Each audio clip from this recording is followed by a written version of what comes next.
It was a bit early for someone to be banging on the front door. I hurried down the stairs, hair still dripping from the shower, and turned the latch. "Sorry, son, locked myself out," said Dad, shivering as he stepped in. He'd been out in his slippers, I noticed. I wondered why, until I saw the TV trade mag folded in his hand, and my heart sank. Dad looked pretty rough. His pale blue eyes were red-rimmed, and his fair hair was standing up in spikes that weren't dishevelled or trendy, but made him look like he'd slept in a doorway. I'd heard him come home late last night and stumble around, trying not to make a noise, crashing into the furniture and cursing under his breath. But he'd got up the same time he always did, while I was out running, and the breakfast he'd made was still warm on the table. Old eggs, thin salty bacon, and instant coffee, white. I'd nab a glass of orange juice when I got to work, though the most orange thing about the stuff we sold was its colour. "Bollocks," said my dad, squinting through his crooked glasses at the magazine's first inside page. That hadn't taken long. "What's up?" "Bill Winchester's got a second series of that time-travelling cop show. Jammy sod." "Future Perfect?" My dad gave a look as if I was being disloyal. "Never seen it," I shrugged.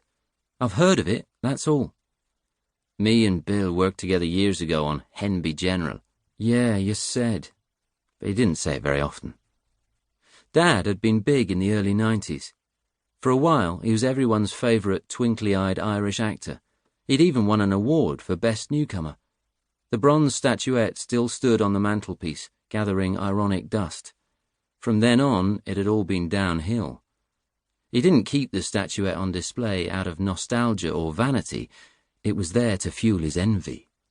Envy keeps you hungry, Dad would say, which I'd never understood, because I was hungry all the time, and I'd never got to like it. But all Dad's old acting mates were doing better than him.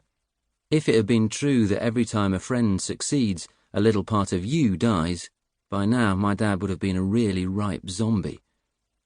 He saw himself as a passionate, committed, and challenging performer. Directors soon got to see him as temperamental, pig-headed, and impossible to work with. The jobs had already started to dry up when he met my mother, and his last role had been years ago, eating imaginary pizza on a desert island in a commercial. For insurance, I think. It might have been for pizzas, or desert islands. He never officially retired, but he grew a beard and stopped going to auditions, and quit pestering his agent for work. He wasn't going to wait for the phone to ring, he said. He was going to make his own luck. He was going to write a TV epic so gripping and authentic that producers would be ripping each other's throats out to make it. And he'd write a really good part for himself, so they'd have to cast him. Not the lead, of course. He had to be realistic, he said. The lead could go to one of his more famous old mates to help get the show commissioned. He had it all worked out. He'd had it all worked out for years now, and it never seemed to happen. "Don't sweat it, Dad. You always say success is the best revenge." "Yeah, but I might be wrong," said Dad. "Maybe the best revenge is cutting someone's head off with a rusty saw. Maybe I should try that instead." I carried our empty plates out to the kitchen to wash up.